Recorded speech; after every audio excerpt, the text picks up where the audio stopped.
Olá, sejam bem-vindos a mais um episódio do Médico de Quê? Esse é o episódio número 50. Eu sou Ana Gandolfi.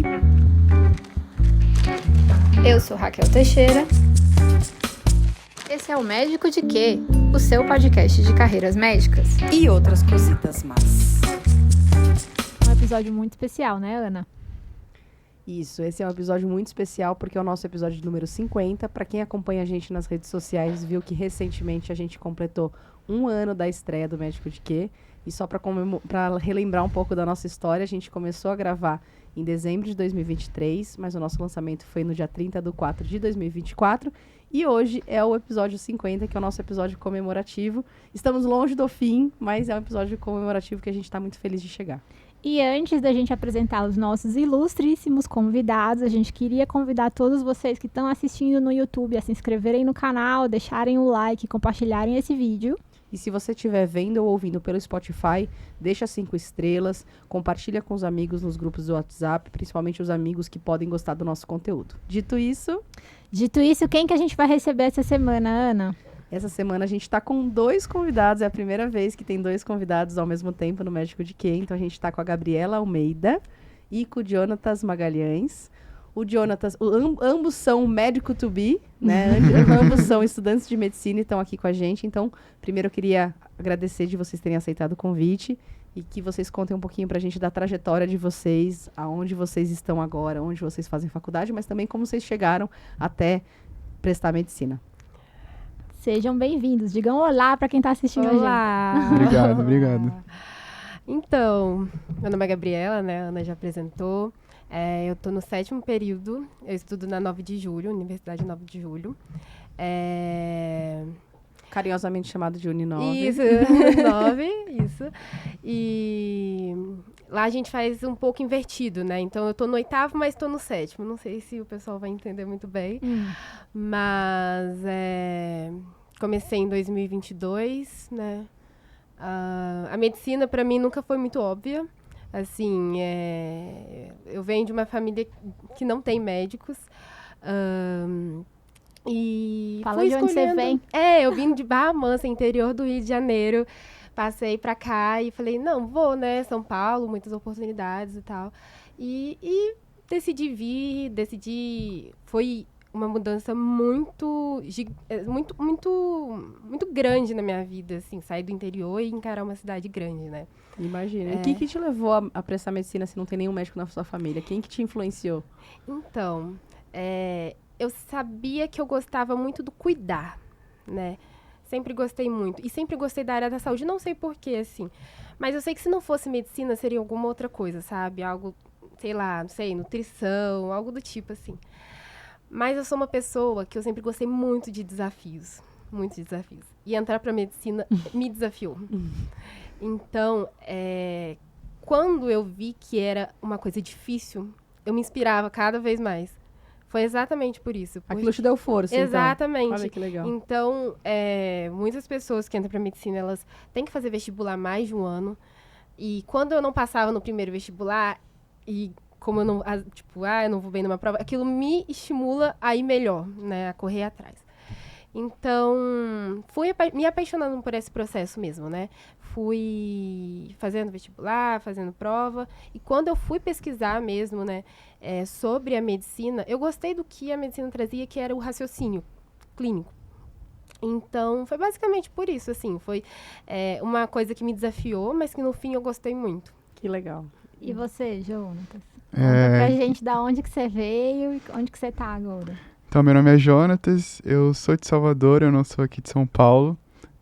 Moro em São Paulo há 5 anos, sou nascido e criado na Bahia. Vim para São Paulo pela primeira vez para fazer prova. Foi mesmo. E pela segunda vez para fazer a segunda fase e pela terceira vez para morar. Nossa. Uau. Moro aqui em São Paulo desde então, há 5 anos. Faço medicina na Universidade de São Paulo.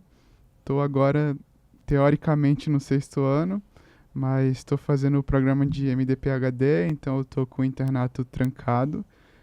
Vou formar em 8 anos, ao invés de formar em 6 anos. Mas é basicamente isso. Vai ficar esses 2 anos se dedicando ao doutorado. Exatamente. Então, 2 conta anos. um pouquinho o que te levou a fazer medicina, porque depois eu vou querer que você conte para as pessoas que estão ouvindo o que é o programa MD-PhD. Porque a gente na universidade conhece bem, mas certamente os nossos ouvintes aí devem ter ficado curiosos. Legal. Eu acho que tem muito a ver, porque antes de eu querer fazer medicina, eu queria ser cientista. Então eu cheguei à conclusão de que eu queria fazer ciência muito antes de eu chegar à conclusão de que eu queria fazer medicina, que na verdade foi uma conclusão que eu cheguei bem perto do vestibular. Desde muito cedo eu sempre gostei da ideia de laboratório, aquelas imagens que a gente tem de criança do cientista no jaleco, misturando Olha que legal. substâncias e estourando coisas. Isso sempre me atraiu bastante. Eu brincava com aqueles brinquedos de química, eu gostava de coisas clichês, de ficar desmontando e montando coisa. Sempre gostei também da área biológica, de corpo humano. Mas quando eu entrei, enfim, no ensino fundamental 2, ali 7º, 8º, 9º ano, eu comecei a fazer Olimpíadas Científicas. Então comecei a fazer Olimpíada de Matemática, Olimpíada de Física, de Química. Comecei a me destacar principalmente nas matérias de exatas. Então por muito tempo todo mundo, e inclusive eu, achava que eu ia fazer engenharia, física, que inclusive eram as minhas matérias preferidas, as exatas.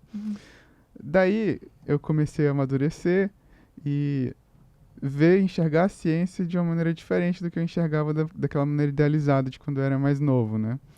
Daí quando eu cheguei no ensino médio, eu comecei a me preocupar um pouco mais com carreira e do que eu ia fazer para minha vida e das possibilidades dentro de uma carreira científica. Eu descobri que a medicina era uma opção que poderia me dar essa possibilidade de fazer ciência, ao mesmo tempo trabalhar com uma série de outras coisas e, bom, ter uma qualidade de vida boa e uma remuneração que fosse justa, porque a gente sabe que a vida do cientista no Brasil não é tão fácil assim, principalmente em outras áreas que não é medicina. É muito versátil, né? Na verdade, a medicina, você fazer ciência dentro da medicina é muito mais Exatamente. versátil, talvez, do que você fazer na área de física, por exemplo. Os físicos que possam estar ouvindo podem corrigir, mas eu conheço alguns físicos e normalmente eles não estão trabalhando com física, inclusive. Mesmo aqueles que fizeram mestrado, doutorado, acabam às vezes trabalhando em outras áreas. E Eu a acho gente que... aproveita, para quem está ouvindo a gente, lembrar que a gente teve aí um episódio, né? Que o Jonas está no começo da carreira dele, de um colega que é médico e cientista, que é o Lucas Leite, professor da Escola Paulista hoje em dia. A gente vai deixar no card a indicação para o pessoal escutar também esse episódio, que a gente aprofundou esse assunto. Muito legal. E é bem parecido, no fim das contas, Sim. porque ele também falou, né? Ele que ele também não pensava ele era de exatas fazer, também. em fazer medicina, né? Que depois Sim. que ele foi fazer. É um pouco diferente a Exato. trajetória, mas é parecido nesse desejo, né? De ser cientista antes de ser médico. A gente tá junto aí nessa carreira de pessoas que não seguiram o modelo tradicional de Pois fazer é. medicina e depois fazer ciência, né? Adoro. Mas você adoro. sabe que é isso que a gente mais procura aqui nesse podcast. É gente que não tem obviedade, por isso que vocês estão aqui. A gente agradece mesmo. É justamente para fugir do clichê, né? Porque Sim. o clichê é o que a gente vê todos os dias, é o que todo mundo vê. E Legal. conta um pouquinho pro pessoal como é esse programa MD-PhD, pelo menos na USP, né? Que é onde você tá.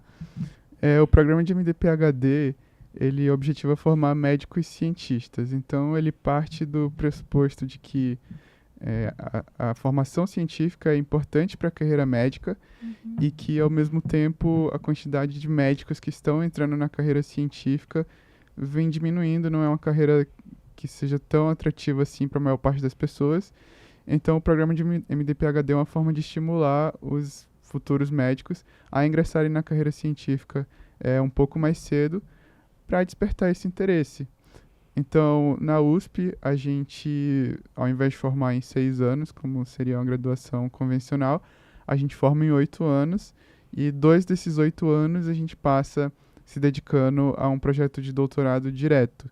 Então, a gente tranca a faculdade, desenvolve um projeto de doutorado direto, depois volta para a faculdade, completa os semestres que a gente está faltando, e assim que a gente se forma, a gente já pode defender a nossa tese de doutorado.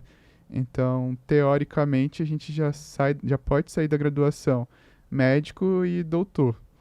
Então, de certa forma, esse programa vem como uma iniciativa para incentivar as pessoas a irem para a ciência e facilitar também, de certa forma, não é? Jonas, Perfeito. e você tem uma bolsa na faculdade? Porque assim, a faculdade de medicina, já deixa você explicar, mas são 6 anos, já não é trivial, né? Mesmo que seja na universidade pública, você mudou de estado, imagino que não é fácil se manter em São Paulo para ninguém, né? É uma faculdade integral ainda, né? Exato, que é diferente de outras que é difícil estágio remunerado, você passa o dia inteiro na faculdade, como que a USP dá algum incentivo para vocês que estão fazendo esse tipo de programa? Exatamente, acho que esse é talvez um dos grandes problemas do programa de MD-PhD aqui no Brasil, por ser relativamente recente, pelo menos na USP, acho que está no 4º ou 5º ano, ao contrário de alguns outros estados. Eu sei que aqui no Brasil tem outras faculdades que já oferecem há mais tempo, e nos Estados Unidos é uma carreira bem tradicional, mas na USP, pelo menos, ainda é um programa relativamente recente, então muitas pessoas, na verdade, nem sabem o que é o programa de MD-PhD,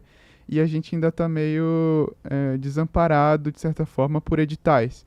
Então, acaba que em muitos editais a gente fica no limbo, porque eu não sou nem aluno da graduação, nem sou aluno da pós-graduação. Até porque você, teoricamente, você não pode ser aluno da pós-graduação se você não completou sua graduação. Exato. Exatamente. Então, para universidade, para vias formais, eu sou aluno da graduação, então não posso receber uma bolsa de doutorado, uma bolsa de pós-graduação formalmente. Mas existe o que a maior parte das pessoas estão fazendo hoje para conseguir se financiar nesse período, é uma bolsa da FAPESP para doutorado direto, especificamente para o programa de MD-PhD, que dá uma bolsa de doutorado direto, como se fosse uma bolsa de pós-graduação mesmo, então no mesmo valor, o que é muito bom. E a bolsa é para esse período hiato que você ficou 2 anos ou para o programa inteiro? Para o programa 6 inteiro. Não, Quer não, dizer, 6 anos não. Para muito- o período que seria Sei de que- doutorado, né? Então, no entendi, máximo sim. de 36 meses e pode estender, se não me engano, para 48. Legal.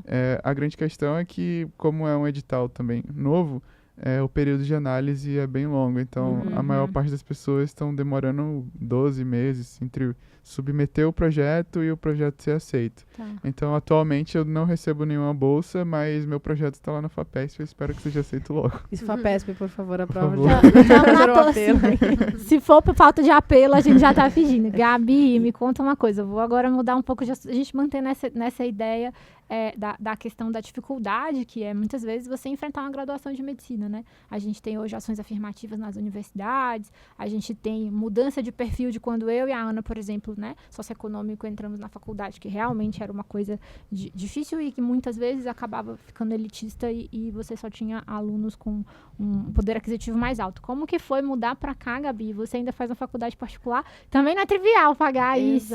Como foi que você se programou para quem está ouvindo e de repente está pensando se esse desafio é possível? Exatamente. Eu acho que exige muito planejamento, né? Pra gente não se frustrar depois, né? Eu entrei pelo FIES. Tá. No entanto, mesmo com o FIES, você precisa pagar uma diferença. Então, você tem que se planejar para aquilo, porque não é um valor baixo, sabe? Entendi. Mas exige tudo. Exige um planejamento financeiro, emocional também, Sim. sabe? Porque é muito longe estar longe de casa. Muito difícil estar longe de casa. E não só da faculdade, né, em si. Exige moradia, né? Porque isso também, o custo da moradia, por exemplo, Isso. não está incluso, né? Exato, Então, assim, não. Emergências, sabe? Então, você tem que se planejar muito, assim, pra não ter surpresas a longo prazo, né? Uhum. E eu acho que o momento de preparo do vestibular também é um momento para você analisar isso, sabe? E para você ir amadurecendo. Porque você aprende tanto quando você está no vestibular prestando vestibular, fazendo cursinho e tal. Você aprende tanto, você amadurece. E às vezes eu conheço pessoas que mudaram de opinião. sim. Porque você, entende? Então, eu acho que é um processo ali de amadurecimento e de organização também, né? Então, deu certo e está dando certo. Espero que continue dando certo por isso, sabe? A gente se planejou muito, eu e minha família, no caso, para N questões, né? Então, eu só vim quando, de fato, eu passei e tinha certeza que ia dar certo. E aí, acabei vindo. Tá dando certo. Tá dando certo. A gente fica 4º feliz. ano, tudo não. certo, tranquilo. E você, Juntos, como é que foi isso pra ti? Se mudar, esse planejamento do ponto de vista financeiro também passou pela tua cabeça antes? Você falou, vou fazer o vestibular, se eu passar depois eu resolvo. Porque também, eu pelo menos era desse jeito aí. Vamos fazer o que dá, a gente vê depois. Então, quando eu prestei vestibular, Eu queria USP porque eu já pretendia fazer ciência de certa forma, então... Você já conhecia o programa MD-PhD? Já Não tinha... Ah, tá. Não conhecia. Já Aliás, na USP ele nem existia Nem ainda quando eu tinha prestei. ainda. Eu ia falar isso agora, é mais recente, ele é né? mais Porque recente. na Escola Paulista a gente tem um programa há algum tempo. E eu não sei se nesse formato, tá? Nesse formato existe também. Inclusive, a gente tem um residente atualmente na neurocirurgia que fez esse formato exatamente igual ao seu. E atualmente ele é R2 de neurocirurgia. Assim, né? Você vê que a pessoa realmente quer muito esse tipo de coisa. Mas, então eu não sei se nesse formato tem tanto tempo, mas eu sei que ele fez nesse formato que você fez. Mas quando eu fazia graduação, a gente tinha um formato de... tinha os formandos da biomedicina, então ele fazia biomedicina, se formava na biomedicina, fazia mestrado e doutorado, ou fazia o doutorado direto, e depois que ele acabava o doutorado, ele poderia entrar direto no terceiro ano da faculdade. E eu sei disso porque eu tenho 2 colegas de turma que elas entraram no terceiro ano da minha turma por esse programa, e tenho a impressão, isso foi 2005, e tenho a impressão que esse programa começou em 2003 ou 2004 na Escola Paulista, mas era nesse formato que eu tô te falando. No formato que você faz, que é o que o Miguel fez também, eu não sei se é um pouco depois, realmente não sei. Legal, esse formato que você falou se aproxima mais do modelo dos Estados Unidos, né? Que eles fazem o high school, entram no college, se formam, fazem mestrado, doutorado e depois entram na med school, né? Exatamente. Eu nem sabia que existia aqui, mas na USP ele é bem recente, se não me engano... Foi no meu 2º ano que esse programa foi criado. Nossa, faz muito pouco tempo faz mesmo. Muito pouco tempo, Muito pouquíssimo tempo. Então, ainda é um programa super recente, né? Quando eu pensei em vir para São Paulo, eu queria fazer ciência, mas nem imaginava que eu ia entrar no doutorado no meio da graduação. Não, a gente não tem nem maturidade, né? Quando a gente tá prestando vestibular, a gente não tem essa maturidade para saber como que é, como funciona, né? Exatamente. Mas, assim, a mudança foi um caos também, né? Morar em São Paulo exige muito da gente, financeiramente, emocionalmente, e são coisas que muitas vezes não são previsíveis, né? Obviamente existem coisas que a gente consegue imaginar, consegue se planejar, mas outras são completamente imprevisíveis. A gente tenta contar, às vezes, com a ajuda de pessoas que a gente conhece aqui, de familiares, do suporte de permanência da universidade, que, bom, tem melhorado bastante, mas ainda é insuficiente para uma pessoa se manter em São Paulo. Mas às vezes a gente enfrenta uns desafios. E você mora em alojamento da universidade, em residência universitária ou... Não, eu moro numa república, eu divido apartamento com outros colegas. E é muito isso que o Jonathan falou mesmo, porque você enfrenta alguns desafios e uma coisa muito interessante de quando você sai da sua zona de conforto, né, da sua cidade para você fazer faculdade em outro local, que isso te ensina muita coisa, né? E principalmente a depender de outras pessoas. Então... Que não são da sua família, que inclusive, não é né? da sua família, que não é da sua família. Então, quando você vem pra cá, é uma experiência única, assim, né? E acho que para outras grandes cidades também, né? Você fica, não é com medo, né? Mas, assim, se você fica doente, se você precisar de alguma coisa, você vai ter que contar com pessoas que não são do seu núcleo, né? Então, é uma experiência, assim, única. Sim, sem dúvida. E ainda a faculdade de medicina já é algo que demanda emocionalmente, né? Sim. Ainda associado todas essas mudanças é muita coisa mesmo, né? Exatamente. Realmente, assim, hoje eu considero meus amigos que eu fiz na faculdade parte da minha família, porque aqui em São Paulo eles são minha família. Eu tô longe da minha família. Qualquer coisa que você precisa, qualquer coisa que você eu precisa contar preciso, com eles, né? Exatamente. Ainda mais na USP, que tem muita gente de fora de São Paulo, então a maior parte dos meus amigos não são de São Paulo. O que é bom, na verdade, né? Porque daí vocês estão Exato. mais ou menos no mesmo barco, né? A gente acaba sendo uma comunidade ali que Legal. vira família, Exatamente. um é família do outro. Com certeza, muito Exatamente. legal. E contem pra mim, os dois, assim, não é muito polêmico, mas tem que dar, né? Mas não é muito polêmico.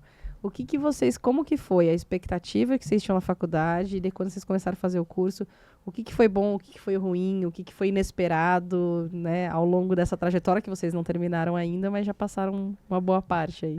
Então, quando eu entrei, na verdade, a gente acha que já vai dar de cara com aquela medicina do dia a dia, do consultório, e pra mim, eu senti muita diferença, porque você começa vendo matérias muito básicas, que você precisa saber do básico. Então, inicialmente, foi um pouco Frustrante. porque eu falei assim, não sei se eu gosto disso, né? A parte, digamos, legal da medicina, ela vai vindo com os poucos, né? Assim, lógico, tem gente que ama aquela parte inicial, aquela parte bem básica, né? Eu não sei como são nas outras universidades, mas assim, lá na Uninove.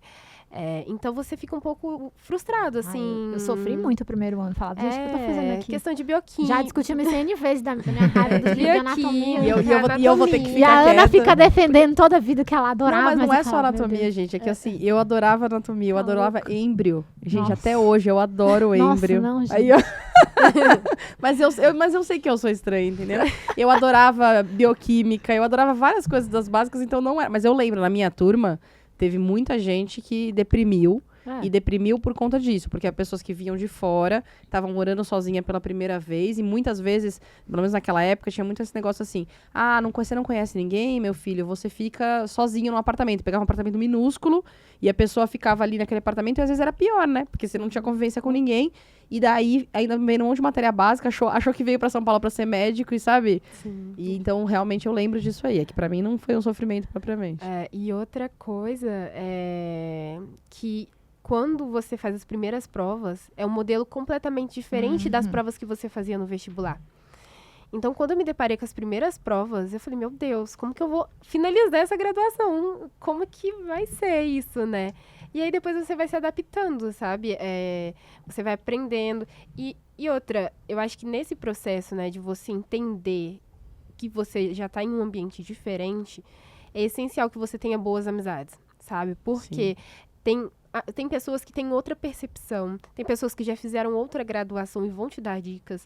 Então, assim, é um processo de adaptação mesmo, sabe? E acho que eu já vou deixar você responder, mas acho que essa é uma coisa importante, uma mensagem importante pra gente passar para quem está começando a graduação ou para quem ainda vai entrar, que é muito diferente da história do vestibular, da prova de múltipla escolha, ou mesmo prova aberta, né? É um baque as primeiras provas, você vai ter nota muito mais baixas do que muitas vezes a maioria de vocês, né? De nós todos. Somos bons alunos na época do colégio e aí se depara com uma nota muito mais baixa. Então, assim, você não vai ficar tirando 9 e 10 a faculdade inteira, nem é esse o objetivo. A prova também faz parte do aprendizado, né? Então, essa adaptação, a forma de estudar deve ser diferente, a visão é longitudinal. Então, essa fase de adaptação todo mundo passa e é importante, é um crescimento mesmo, né? Não, sem dúvida. E você falou isso, eu lembrei que você falou de outra graduação, na nossa época isso não era frequente, né?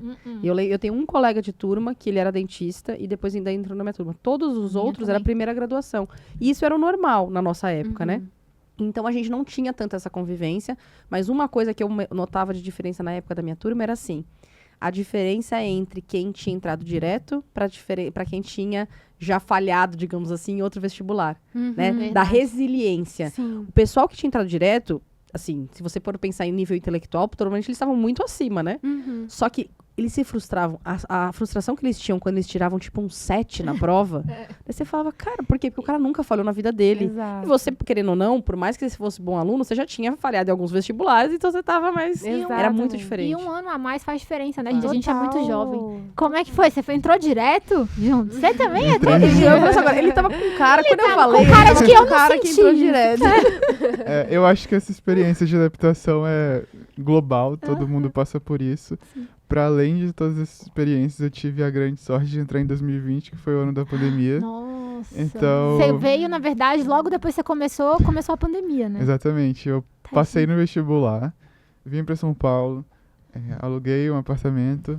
Sozinho ou já com os sozinho, colegas? Começou sozinho. sozinho. Não- É que você não conhece não ninguém, Não conhecia conhece ninguém, ninguém. né? Você fica com medo. Não conhecia ninguém, vim sozinho, um apartamento minúsculo. Fiquei 3 semanas e aí a USP cancelou as aulas. E falou, vamos interromper, inicialmente por uma semana. A gente tinha tido 2 semanas de aula, né? Era uma semana de recepção e mais 2 semanas Porque de aula. pra quem tá ouvindo é mais jovem e não sofreu, todo mundo pensava que iam ser 15 dias no começo. Né? E imagina eu que estava na faculdade de medicina da USP, os professores inicialmente falavam, olha, parece que tá lá do outro lado do mundo, talvez não chegue aqui, vamos, Você falou, se vamos esses com médicos estão calma. falando isso, eles devem saber do que eles estão falando. Os caras são os Exatamente. professores Na da primeira semana falavam isso, na segunda semana falavam, olha, pô, parece que vai chegar aqui, mas vamos ver como vai ser. Na terceira semana já estava todo mundo muito preocupado. Acabou a terceira semana, não vamos mais ter aulas presenciais. Nossa, pra vocês, eu nunca tinha parado pra pensar nisso. Pra imagina vocês deve ter pros sido muito alunos. impactante, porque a gente, como já era médica formada há algum tempo, a gente já tinha essa visão que assim, putz, será que eles têm certeza disso, né? A gente nunca passou por uma pandemia, né, no nosso século e tudo mais. Então a gente já tinha essa crítica. Vocês não, deviam ter essa visão de não, Coitado. se esse cara tá falando é que ele sabe o que ele tá falando. E assim Exatamente. Bom, a gente estava num mar de informações e de pessoas falando uma coisa, pessoas falando outra coisa. Sim. Então foi um momento assim de muitas incertezas, né? Porque envolveu todas as incertezas de vir para São Paulo, de se mudar, de passar ali do ensino médio para o ensino superior, muitas novidades, não conhecer ninguém na cidade e ao mesmo tempo ficar trancado em casa. E não entrar de fato na sua nova vida, né? Porque ficou um pouco dessa impressão para Verdade. mim. Eu imagino Sim. que para quem começou em 2020, 2021 também. Que foi de... Acabei o ensino médio, passei no vestibular, vou começar o ensino superior. E daí, para. E daí você tem que ficar em casa, vendo É um aulas... corte emocional, né? Importante. Exatamente. Uhum. Mas, para além disso, uma coisa que eu acho que foi uma percepção que eu tive quando eu vim para São Paulo, que eu não esperava, é que estando em Salvador, apesar de eu ter dimensão de que a USP seria a melhor universidade do país, a melhor universidade da América Latina pelos rankings, eu talvez não tivesse tanta dimensão do que é a USP para as pessoas, principalmente que moram aqui em São Paulo. Porque eu estava em Salvador, pouquíssimas pessoas queriam fazer USP, então pouquíssimas pessoas prestavam vestibular da FUVEST. até porque você tá numa capital, né? Uma capital que tem Exatamente. universidades muito Que bem tem a primeira faculdade de conceituadas. medicina do Brasil, Exatamente. inclusive. Exatamente. O pessoal devia até te olhar e falar, por que você vai pra lá? Exato. Então eu ficava ali, pô, vou estudar aqui pros vestibulares que todo mundo faz, mas estou estudando também pra FUVEST. Não tinha um cursinho que fosse super focado na FUVEST, então era uma sala de aula convencional. E daí eu passei, fiquei muito feliz, obviamente, mas vim para São Paulo e tive contato com uma perspectiva completamente diferente, de pessoas que ficam 5, 6, 7 anos no cursinho, em cursinhos que são uma máquina de moer gente, de coloca todo mundo numa mesma sala e divide as salas por nota. Nossa. E se você tira uma nota menor, você vai para outra sala porque você não tá na sala É mais dos sério melhores isso? alunos. Sério? Você não sabia? Não, gente. Eu fiz Que esse tipo horror. de cursinho, Meu Deus. inclusive. só, né? Exatamente. Gente, que horror. Eu cheguei aqui e encontrei um ambiente, assim, talvez muito mais competitivo do que eu esperava. E também diferente, assim, do ponto de vista de perfil, porque, bom, eu também não imaginava que eu fosse encontrar gente com tantas idades diferentes, com tantos backgrounds, assim, diferentes, né? Na minha turma tem um colega que é o Manu, que ele entrou na faculdade aos 41 anos, depois de fazer Caramba. engenharia, trabalhar muitos anos. Tem a Thaís também, que é minha amiga, que é farmacêutica, que é mais velha também. Então tem gente de todas as idades, de todos os lugares do Brasil. Então eu realmente não esperava por isso. Isso é uma coisa que mudou mesmo, como eu falei, na nossa época não era tão comum a pessoa ter outra graduação. Acho que isso foi mudando em todos os cursos, né? Você conversa Isso com é o pessoal legal. do direito, você vê que tá entrando muita gente, mas na nossa época, não sei se você lembra disso, eu não sei como era em Fortaleza, mas aqui na nossa época, assim, quem fazia direito, por exemplo, na mesma época que eu fiz medicina, já pegava o pessoal que era segunda graduação. Na medicina, que acho que isso demorou porque a pessoa fala... porque realmente, né, gente? Lá, Vamos combinar, a pessoa encarar uma segunda graduação de 6 medicina... anos. É difícil. Lá, como o direito tinha... O direito da UFC? Tinha, não, ainda tem, né? São 2 cursos, tem o curso diurno e o curso noturno. Então, o curso noturno tinha muita gente que trabalhava, muita gente que já era formado, estava na segunda graduação. Na minha turma também só tinha uma colega, que era a Juliana, que era dentista. Aí o apelido dela era Juliana Dentista, porque tinha 2 Juliana na sala. Então, só tinha ela, né? E realmente, mas assim, bom, eu vou contar, já que vocês contaram aí do sofrimento. Gente, me desculpa, coitados de vocês que passam por isso nesses cursinhos, porque assim, é uma coisa que pode destruir muito, eu acho, né? Então, só vou dar o meu depoimento fora de tempo, porque faz muito tempo, mas eu estudei no Colégio Militar, lá no Ceará, até falei isso no meu episódio. Você também? Você está em Colégio Militar de Salvador? Salvador. Maravilhoso. Então, eu estudei em escola pública, entre aspas, né? Federal, até o 2º ano, só que, como eu sou muito mais velha que você, eu fiz um estágio, um intercâmbio nos Estados Unidos por 10 meses, na época do meu segundo ano, e não tinha histórico no sistema colégio militares do Brasil de você voltar, que a maioria das escolas particulares você continua, aproveita as disciplinas que você fez e continua. Então, para eu voltar para o colégio militar, eu precisaria repetir o segundo ano. E aí eu falei, eu já tinha repetido um ano para entrar no colégio militar, porque eu quis fazer, porque meu primo quis fazer, era mais novo que eu, já na 5ª série. Então, eu já estava fora de idade, entre aspas. Imagina, hoje em dia isso é uma bobagem. Né? Naquela época isso era importante, quando você tinha 16, 17 anos. E aí eu saí para uma escola particular, então fui fazer cursinho, entre aspas, 3º ano, e não quis ir para o cursinho, quando eu não passei no vestibular direto, até porque eu tinha acabado de voltar dos Estados Unidos, exatamente porque eu achava um ambiente muito competitivo, uma coisa muito adoecedora. Eu fiquei na turma do 3º ano diurno, que era de manhã, eu preferia assistir aulas de manhã, exatamente porque eu achava isso é uma coisa que pode destruir muitos corações e mentes, gente. Esse negócio de dividir por nota, de você trocar, você tá no meio do semestre, troca de sala, porque você não atingiu X%, onde eu estudei. No simulado, é eu isso? tô tentando lembrar. Era no simulado. Mas eu tô tentando lembrar qual. Eu acho que era a cada 2 meses que tinha simulado. Eu acho. Né? Que horror. A cada 2 meses tinha, Não, daí vinha o ranking. E vinha o ranking, assim, realmente, vinha um gráfico, um histograma. Vinha um gráfico. E ainda tinha, com requintes de crueldade. Com requintes de mais crueldade, tava pouco. Exato, com requintes de crueldade. Era assim, tinha o ranking, daí era por porcentagem. Não. Então você tinha que ficar. E existia uma lei. E assim, eu não me lembro agora, porque faz muito tempo, né?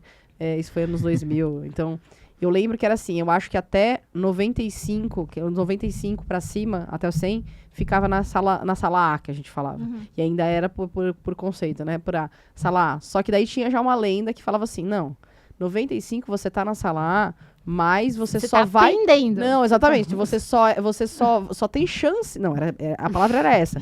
Você só tem chance de passar no vestibular para medicina numa faculdade pública, porque outra coisa, eu sou pré-FIES, né? Então, na minha época, era assim, você pode pagar ou não pode pagar, ponto. Você não pode pagar, é público, acabou, entendeu? É isso. E daí, você só tem a chance de passar se você for 97 pra cima. Então, se você for 95... Não, e as pessoas sabiam. Então, assim, aquele ali... mas aquele ali fica tranquilo. Aquele ali tá aqui, mas ele é 95. Era desse naipe mesmo. Nossa, não, no colégio militar, eu sou muito velha, né? Gente, quando eu entrei na 5ª série, era dividido assim. Que já acabaram com isso. Imagina, na 5ª série, você tinha 11 ou 12 anos. Aí a turma 1, 2, 3 era dividida pela nota do vestibular de entrar no colégio. Depois você mudava de sala a cada ano, não era cada semestre, nem bimestre, né? Mas era de acordo com a sua nota. Daí na 6ª série misturou as turmas e todo ano misturava. Então, assim, também alguém lúcido teve essa ideia de não tem sentido isso com essas crianças, né? Mas, assim, eu vou dar aqui o meu depoimento de provavelmente eu vou ser cancelada pelos todos os cursinhos possíveis.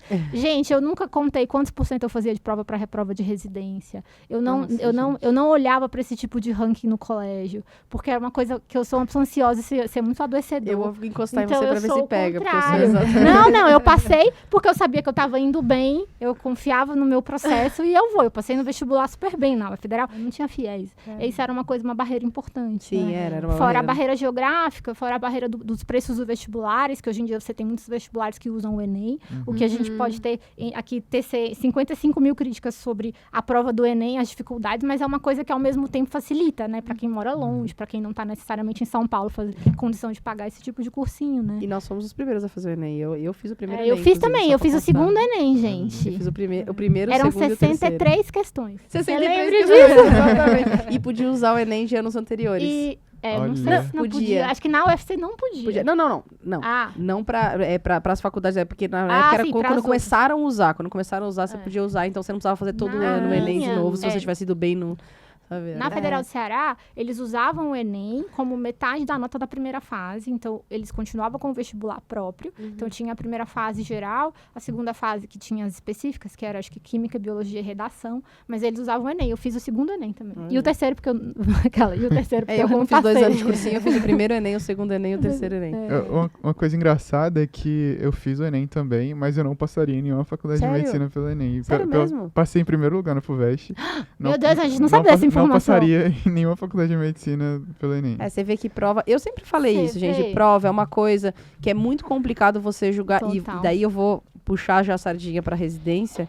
Porque assim, você imagina, você vai se formando uma pessoa durante 6 anos. Né? No seu caso, 8, mas enfim.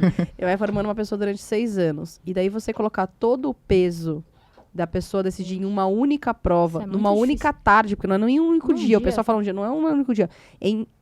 Era em 2 horas, 3 horas, entendeu? É muito peso, gente, porque assim, não é isso que vai avaliar a qualidade. E digo mais, eu lembro na época que eu prestei vestibular, que não necessariamente os melhores alunos da minha turma foram melhores. E assim, a gente mesmo olhava incrédulo, porque a gente falava assim, eu estudei com essa pessoa, eu sei que ela é melhor. Uhum. Eu sei que ela é melhor que eu, ela foi pior que eu, sabe? É. Umas coisas assim. Exato. E, então, assim, é muito massacrante. Que não é só o conhecimento, né? Não Eu é. acho que tem o psicológico conta Muito. muito no Muito. vestibular. Muito. E... É qualquer prova, né? Exato. E é uma coisa muito interessante, assim, eu não sei se hoje em dia é assim ainda, mas tem muita gente que fica, nossa, eu já tô com muito tempo no cursinho, eu não vou pra fiéis, eu não vou pra particular e tal. Eu quero uma federal. Eu super entendo, né? Porque tem a questão financeira também. Mas, às vezes, e a maior parte das pessoas que eu conheço que optaram pelo fiéis foi justamente por isso, pelo cansaço Sim. psicológico Sim. de estar ali, de ter mais um ano e não ter certeza. E ninguém se arrependeu, sabe? Assim, das que eu conheço, ninguém se arrependeu. Porque é melhor estar ali na universidade, Claro. sabe? Do que Sim, ter que sem passar dúvida. por aquele Não, processo, e sabe? assim, né? E eu acho que essas são oportunidades. Quanto mais a gente conseguir multiplicar e você trazer a sua bagagem do cursinho. Porque uma pessoa, gente, que fez... não existe ninguém mais determinado do que alguém que fez 3, 4 anos de cursinho para qualquer curso. Essa pessoa vai chegar provavelmente mais animada do que eu, que entrei na faculdade, né? Exatamente. Então, assim, eu acho que isso é uma coisa importante de uma reflexão, né, Gabi? Não, sem Porque dúvida. Eu acho que é... na época que a gente entrou, não tinha essa possibilidade. Assim, eu não tinha. Falava, minha mãe até, eu nunca nem perguntei, mas imagina que não tinha a mínima condição de pagar, né? Eu Então, perguntei, assim, não tinha. Não, exato. Eu nem precisei perguntar, não dava, né? A gente tem excelentes universidades, né? A Gabi, imagina, você saiu do interior do Rio, veio pra cá, pra São Paulo, você vai ficar super bem formada também. Sim. Então, isso são coisas, mensagens importantes. Sim. E ter essa oportunidade. Agora, é uma dívida? Como, Sim. explica aí pra quem Exato. nunca ouviu falar do Como- FIES, como como que que é o É FIES. legal, explica como é o Exatamente. FIES. Você depende da sua renda, né? Tá. Você paga uma porcentagem. A porcentagem que você consegue depende da sua renda. Da renda que você Familiar. comprova lá que você tem Isso, familiar, né? Exato, da sua renda familiar. E aí, com base nessa renda, eles vão gerar uma porcentagem e aí aquela diferença você tem que pagar mensalmente. Uhum. No final da graduação, aquele valor que você paga mensalmente, ele é abatido. Da dívida, entre aspas. Isso. É uma dívida. Não é nem entre aspas. né? Exato, literalmente. E aí, depois que você se forma, acho que você tem o dobro do tempo de formação para pagar. Alguma coisa Acho que assim. é isso mesmo. E aí, você tem o dobro e não tem juros. Né? Então, assim...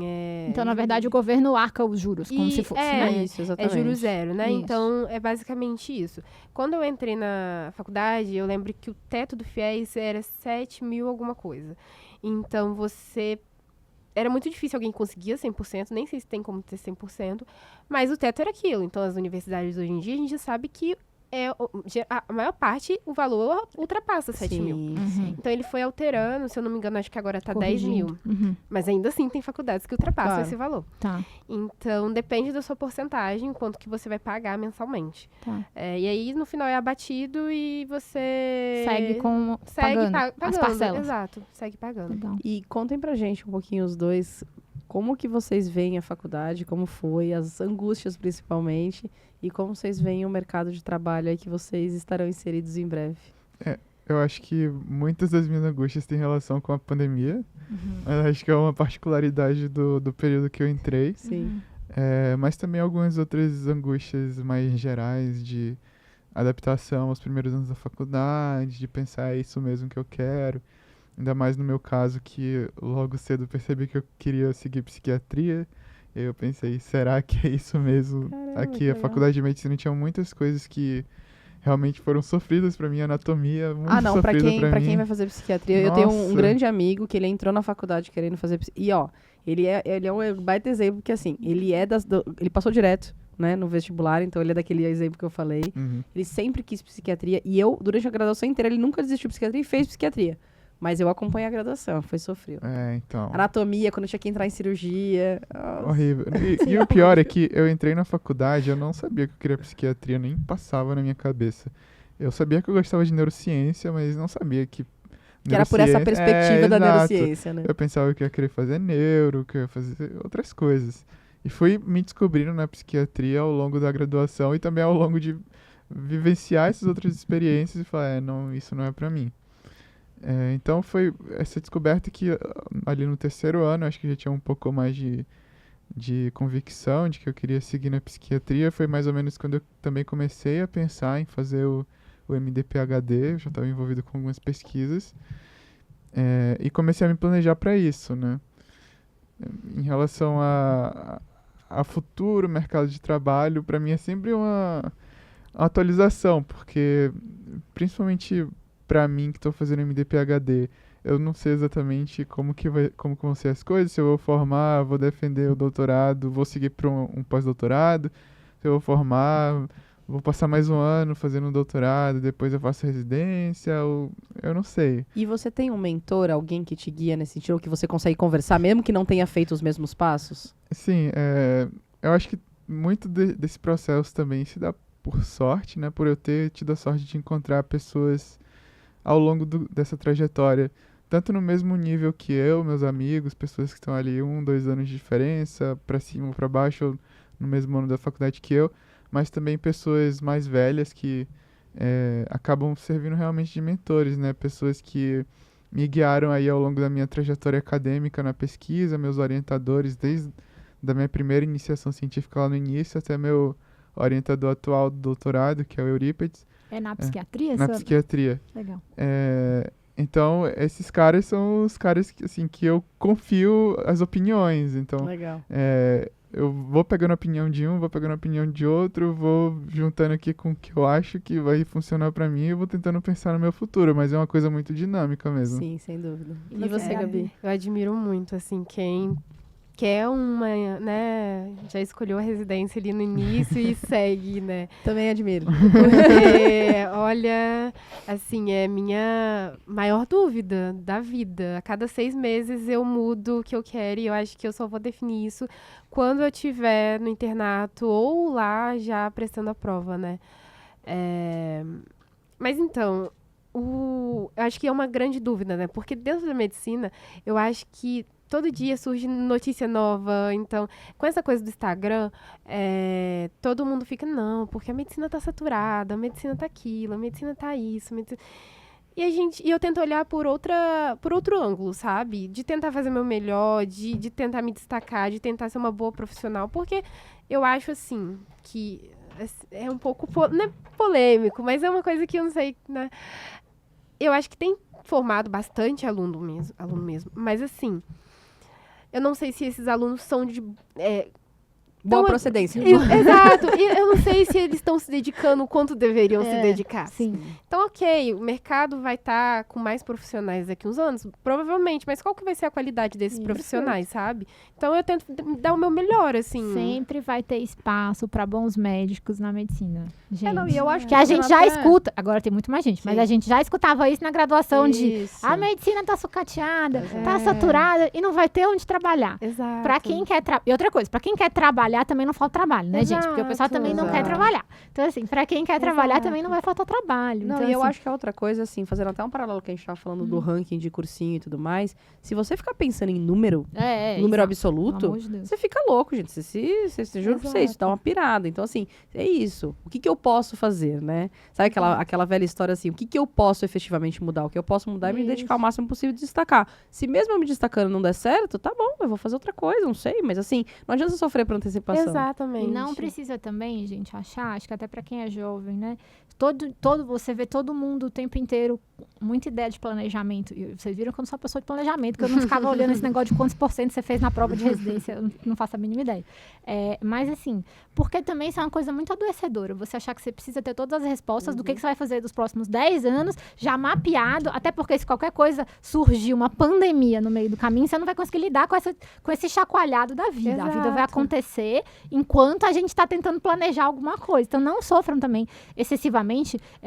Vocês estão em grandes universidades e, às vezes, os próprios professores colocam isso na gente, né? Se você é um bom aluno, então, mais ainda. Então, você tem que ter as respostas já prontas. Vocês não precisam. E a trajetória de ninguém é linear, né? Eu falei, mesmo quando você olha pra uma pessoa e fala assim, não, daquele cara foi linear, se você parar pra conversar e ele for sincero com você, você vai ver que teve vários percalços. Então nunca é linear, então tá tudo bem. Isso.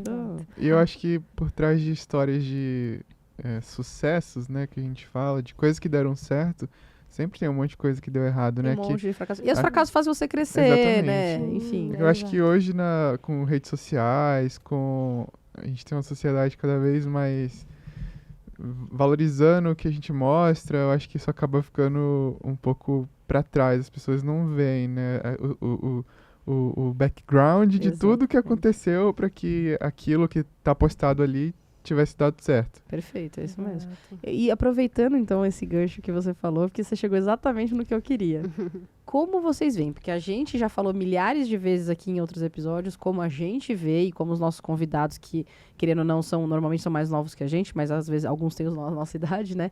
Como eles veem a questão da medicina associada às mídias sociais. Eu queria saber de vocês, que são aí os jovens... sofrendo, olhando esse espelho o tempo inteiro. Vocês porque a gente veem? não tinha isso quando a gente fez graduação, por exemplo. Então, eu vejo que é um grande aliado. Assim, você vê que muita gente hoje, muitos médicos, na verdade, estão nas redes sociais. É muito importante que você se coloque ali. No entanto, é engraçado que semana passada, não sei, eu estava tendo uma aula sobre isso, sobre saúde coletiva, não lembro direito qual que era a matéria, e a professora falou, quais de vocês aqui se consultaram com um profissional porque vocês viram no Instagram? A professora perguntou? Perguntou. Que legal. E pouquíssimas pessoas levantaram a mão. Mas será que não é vergonha?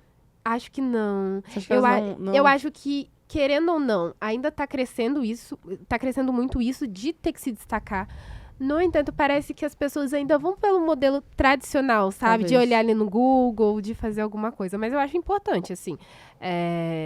Talvez isso seja alguma coisa ali das pessoas da minha sala de aula, mas às vezes ali é um núcleo. Talvez quem está de fora, talvez pesquise no Instagram. Mas eu acho que é essencial, assim, se tem bastante profissional fazendo isso, eu acho que você tem que mostrar seu trabalho, assim, com ética, né?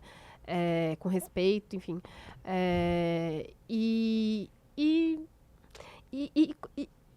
aprender o novo, né? Assim, tem muita gente que não você tá também não acostumada. pode ser avesso à modernidade. Exato, né? aceitar. E vocês? Eu enxergo as redes sociais como uma ferramenta, né? Que pode ser utilizada, mas não necessariamente precisa ser utilizada. Eu acho que existe uma superestimação gigante da rede social. Acho que principalmente essas redes sociais que dão alcance a vídeos curtos, Instagram, TikTok, funciona como o winner takes all, sabe? Então você tem uma ou duas pessoas ali que são muito populares e que talvez consiga captar os pacientes através principalmente de Instagram, de redes sociais.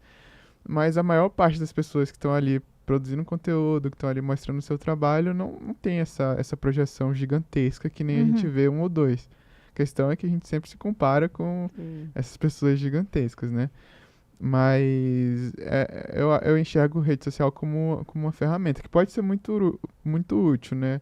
A gente vê hoje, inclusive tem saído pesquisas mostrando que vários conteúdos postados no TikTok, aí eu falo mais da parte de saúde mental, que é o que eu posso falar melhor. Claro, com propriedade. TikTok, Reels de Instagram, muito conteúdo impreciso, muito conteúdo feito por pessoas que não são da área ou de maneira muitas vezes muito sensacionalista.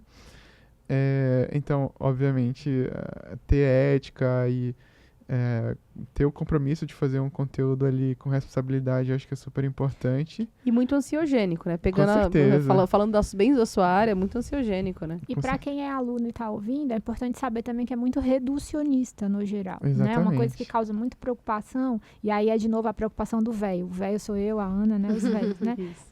A questão de cada vez mais as pessoas se informarem pessoas que eu não estou dizendo, não é nem o público que está lá procurando um médico, os alunos, os estudantes das faculdades, né? Se informando por rede social, estudando só por apostila de cursinho no começo do Ou curso. chat GPT.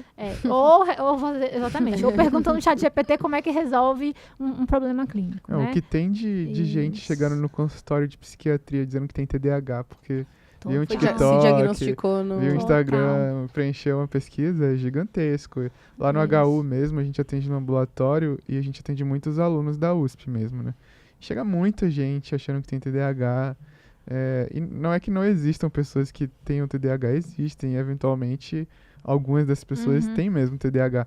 Mas a grande maioria não. A grande maioria só tá numa rotina super exaustante, tá ali sobrecarregado e achando no TikTok, no Reels de Instagram, uma justificativa que...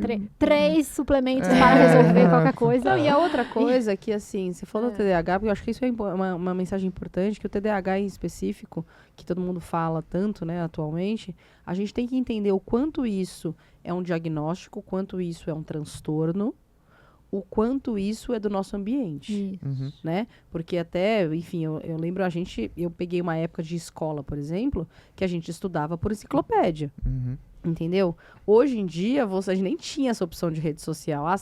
Eu chegava pra minha mãe e falava, o que eu vou fazer hoje? Porque televisão só tinha um horário específico que passava desenho, por exemplo, entendeu?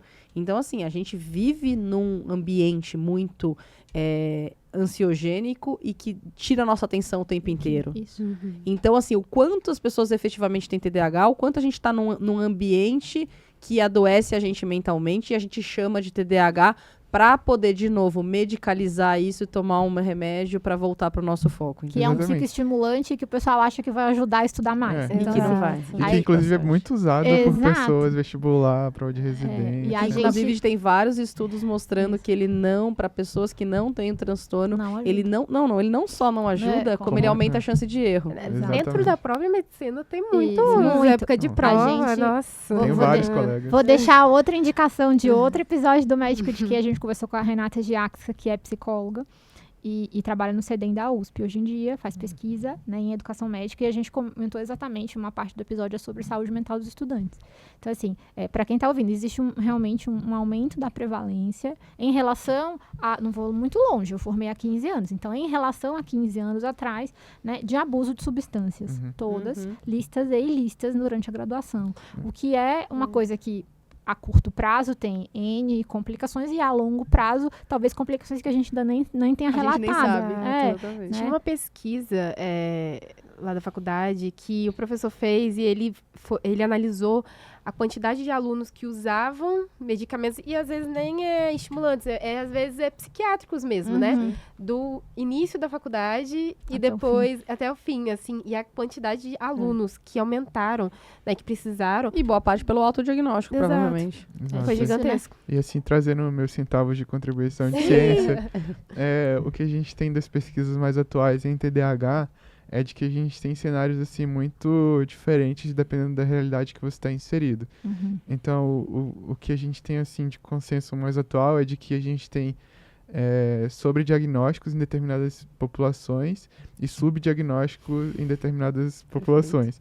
Então, a gente tem pessoas que normalmente têm acesso a um psiquiatra, um psicólogo, tem mais acesso à internet, a redes sociais, a esse tipo de informação. E é um grupo que acaba, querendo ou não, procurando mais auxílio, procurando mais suporte médico e acaba tendo um super diagnóstico, que é normalmente o nosso público, universitários, Sim. pessoas nessa faixa etária. E a gente tem, por outro lado, uma outra parte da população que está subdiagnosticada, que é quem o sistema de saúde não enxerga, é quem a gente Exatamente. deveria estar endereçando as nossas Uhum. políticas públicas, Perfeito. nossos esforços para achar essas pessoas que de fato têm TDAH e que de fato se beneficiariam de um psicoestimulante. Não, né? e até são pessoas provavelmente com quadros mais graves, né? Sim. Que é o que acontece, inclusive, no TEA. O TEA é a Aham. mesma coisa, né? O transtorno do espectro autista é a mesma coisa, né? Uhum. As populações de mais baixa renda são casos mais graves que você faz menos diagnóstico e você está diagnosticando um monte de gente que é talvez um borderline para TEA, mas e medicando e tratando e dando milhares de terapias, né? Enfim, Exatamente. sempre a nossa discrepância. Muito bom. Bom, gente, foi um prazer enorme Verdade. receber Muito vocês, bom. Gabi, John. Foi um prazer enorme, passou super super rápido. Passou foi- mesmo. Vocês viam como passa rápido, né? Vocês viram que a gente fala. Vontade e de falar muito mais. Não, mas foi um prazer enorme receber vocês. A gente vai acompanhar os passos de vocês aí no futuro, então acompanhem os dois. A gente deseja só alegrias para o futuro de vocês, né? Que a medicina floresça e não esmague vocês daqui para frente, mas acho que vocês vão ter caminhos brilhantes pela frente. Obrigada. Parabéns. Muito obrigado pelo Obrigada, convite. gente. Parabéns pelo episódio 50. É verdade. Obrigada, Parabéns. A gente também tá muito feliz de chegar nos episódios 50, sem Sim. dúvida. Raquel, onde as pessoas te acham? Eu tô no Endocrino Feelings e você, Ana? Eu tô no doutora Ana Gandolfi. O Médico de Quê tá no @médico de Quê para críticas, elogios, contribuições ou sugestões. Se vocês gostarem, indiquem para os amigos. Se vocês não gostarem, indiquem para os inimigos. E até a próxima. Até mais, valeu.